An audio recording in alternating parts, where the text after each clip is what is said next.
મેં અહીંયા તાજા ગુંદા ઉતારી લીધા છે। હવે આમાંથી આપણે ગુંદા કેરીનું અથાણું બનાવીશું। હેલો એવરીવન, હું છું મુદ્રિકા। સ્વાગત છે તમારું મારી આ યુટ્યુબ ચેનલ મુદ્રિકાસ કુકમાં।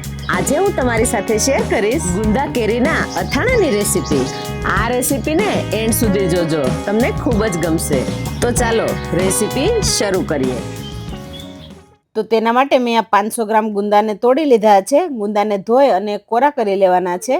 પછી ગુંદાને આ રીતે ટોપીથી અલગ કરી લઈશું। તો એક એક ગુંદાને અલગ કરી લઈએ। 500 ગ્રામ ગુંદાની સામે મેં આ 500 ગ્રામ કેરી લીધી છે। કેરીને ધોઈ અને લૂછી લીધી છે। હવે એક કેરીને આપણે છીણ બનાવવાનું છે અને 2 કેરીના ટુકડા કરવાના છે। ગુંદા તાજા છે એટલે આ રીતે ટોપીથી અલગ કરી અને એમાંથી ઠળિયા કાઢી લેવાના છે। જો વધારે ચીકાશ લાગે તો મીઠાવાળો હાથ કરી અને ઠળિયા કાઢી લઈશું। તો આ રીતે ગુંદાને ભાંગી અને વચ્ચેથી ઠળિયો કાઢી લઈશું। જો તમારે ગુંદા આખા રાખવા હોય તો તમે વચ્ચેથી ઠળિયો કાઢી અને આખા પણ રાખી શકો। તો અહીંયા ગુંદાના 2 ટુકડા કરી લીધા છે। હવે કેરીની છાલ ઉતારી લઈશું। અહીંયા ગુંદાને એક બાઉલની અંદર ઉમેરી દઈશું।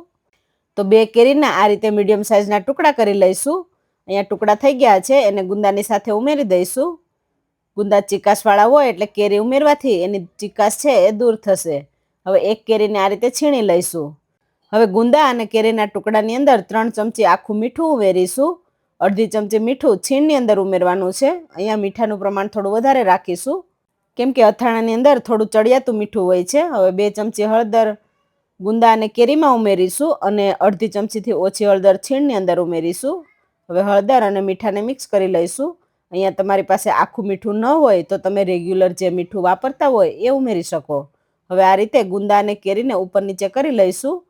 જેમ મીઠાનું પાણી છૂટું પડશે એમ ગુંદામાંથી ચીકાશ પણ ઓછી થશે। હવે આ બંને વસ્તુને 5 કલાક માટે આ રીતે મીઠા અને હળદરમાં રાખવાના છે। વચ્ચે વચ્ચે આ રીતે હલાવતા રહીશું। તો 5 કલાક આ રીતે ઢાંકી અને મૂકી દઈશું। મીઠા અને હળદરમાં બોળેલા છે ત્યાં સુધીમાં આપણે અથાણાનો બોળો બનાવી લઈશું। તો તેના માટે મેં અહીંયા 200 ગ્રામ મેથીના કુરિયા, 50 ગ્રામ ધાણાના કુરિયા અને 2 ચમચી રાઈના કુરિયા લીધા છે। 10 ગ્રામ મરી લીધા છે। મરીને અધકચરા વાટી લેવાના છે।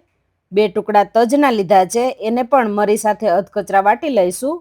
તો અહીંયા અધકચરા વાટવાના છે, એકદમ ભૂકો નથી કરવાનો। હવે કુરિયાને મિક્સ કરી લઈશું અને અધકચરા વાટેલા મરી અને તજને વચ્ચે આ રીતે રાખી દઈશું। હવે એની અંદર 2 ચમચી વરિયાળી, અડધી ચમચી વરિયાળીનો ભૂકો।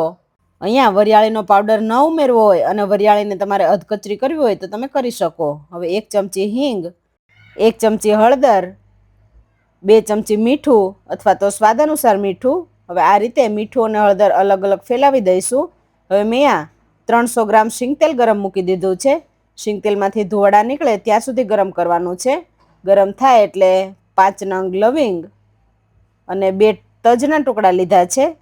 અહીંયા સૂકા 2 લાલ મરચાંને મેં આ રીતે ટુકડા કરીને લીધા છે એ ઉમેરી દઈશું અને તરત જ આપણે બોળાની અંદર ઉમેરી દઈશું અને તરત ઢાંકી દેવાનું છે એટલે વઘાર છે એની અંદર બેસી જાય। તો અહીંયા વઘાર એકદમ સરસ બેસી ગયો છે અને સુગંધ પણ આવવા માંડી છે। હવે વઘારને બરાબર મિક્સ કરી લઈશું। તો એકદમ સરસ હળદરનો કલર આવી ગયો છે। હવે ઠંડુ પડે પછી આપણે લાલ મરચું ઉમેરવાનું છે। ગરમ તેલ હોય ત્યારે નથી ઉમેરવાનું। ગરમ તેલ હશે અને લાલ મરચું ઉમેરીશું તો આપણું અથાણું છે થોડું કાળું પડી જશે। એટલા માટે લાલ કલર આવે એ માટે ઠંડુ પડે પછી જ ઉમેરવાનું છે। તો અહીંયા બોળો ઠંડો પડી ગયો છે। બોળો ઠંડો પડે પછી એની અંદર ગોળ ઉમેરવાનો છે। તો મેં અહીંયા 150 ગ્રામ ગોળનો પાવડર લીધો છે એ ઉમેરી દઈશું।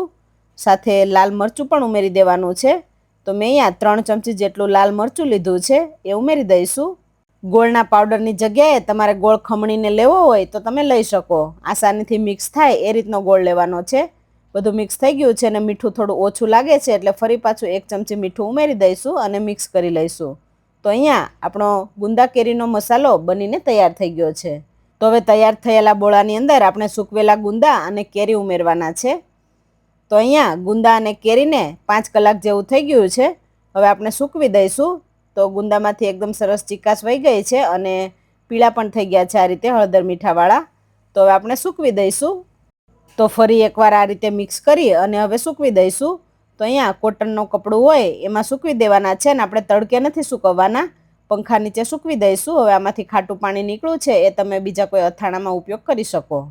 આ ખાટા પાણીમાં ગરમર, કેરડા અથવા તો ગુંદા પણ બોળી શકાય। હવે આપણે જે છીણ હતું એમાંથી પણ દબાવી અને પાણી કાઢી લઈશું અને પછી સૂકવી દેવાનું છે.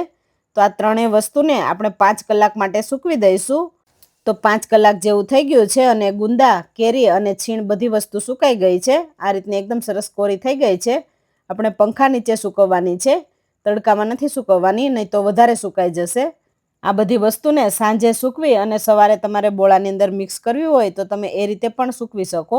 તો અહીંયા એકદમ સરસ સુકાઈ જાય પછી આપણે તૈયાર કરેલો બોળો છે એની અંદર ઉમેરી દઈશું. અહીંયા ગોળ પણ એકદમ સરસ બોળા સાથે મિક્સ થઈ ગયો છે.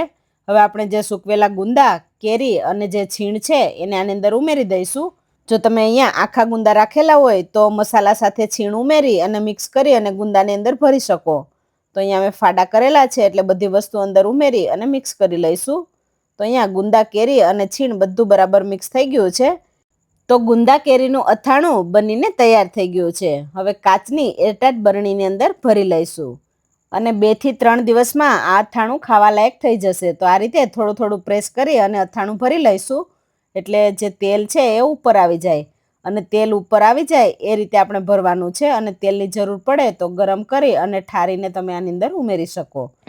તો ખાવામાં સુપર ટેસ્ટી એવું ગુંદા કેરીનું અથાણું બનીને તૈયાર થઈ ગયું છે. જો તમને અમારી આ રેસીપી પસંદ આવી હોય તો વિડીયોને લાઈક કરજો, શેર કરજો અને હા, ચેનલમાં નવા હોય તો સબસ્ક્રાઇબ કરવાનું ના ભૂલતા. Thank you.